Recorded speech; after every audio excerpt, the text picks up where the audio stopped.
saka isati kusvikomira aenda kumbudzi timusire kune mbudzi kuita ipapo kufunga zvangu kuti chori kufunga chii inda vasingagadzirewo poloni lacti unogadziswa poloni ere handi lacti mukaka unodyiswa sadza saka ndozvauri kufunga ipapapo wakazenda mazenda amapapo funga zvisina nebasa rese zvese zvinogadziriswa poloni zvinodyiswa sadza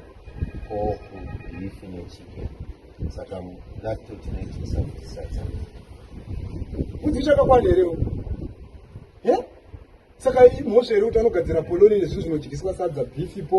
poku nechicken saka wada kuti vachigadzira poloni yelacto zvakamboitika kupi ikoko inenge yakaita sei poloni yacho yelacto iyoyo